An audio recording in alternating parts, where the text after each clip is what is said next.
Over the past few weeks, the amount and the numbers of the earthquakes have increased in the Reykjanes Peninsula in the Svartsengi volcanic system. The map shows this. I've marked it for you here. You can see that this is the area we are talking about. And that means the opening of the ground and creating a pathway for the magma and shaking of the magma, which creates the facilitates the movement of the magma, because magma is a known Newtonian fluid, is like ketchup practically. It needs earthquakes, and the earthquakes shake it up and make it fluid, more runny, and it can flow. We have evidence for the flow in the form of the slowing down of the land rise especially under the Svartsengi. That is this one. And that means the magma is actually coming in and moving out of the Svartsengi reservoir, and we are gradually seeing the evidence for that, although not the change of the pressure still, but there are possible scenarios which can happen.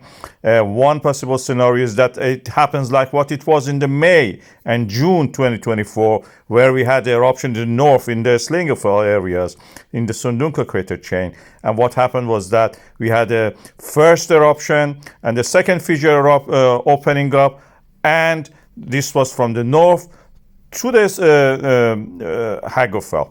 The second scenario is that it's from Hagafell, the eruption, the fissure opens, goes through the Grindavík, it slices through the defenses. This is what we saw in the January 14, 2024. And the slicing of the defenses was visible clearly. You can see the defenses here now being cut by the fissure, and the eruption is happening. And we had a branch of it actually continuing to the town of the Grindavík, to suburbs of it, and practically burning some of the houses.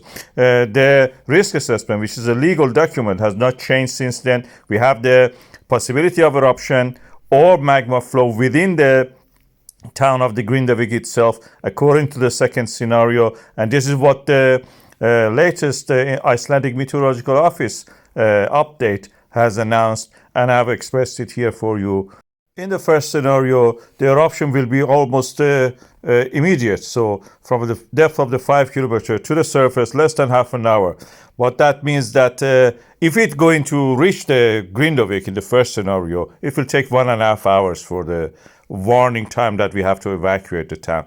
In the second scenario, which I marked by the black line, that is a Hagafell eruption fissure. If it opens from that location, that means the magma has to travel from the Svartsengi reservoir southward under the ground and reach there. It takes 1.5 hours again for that time.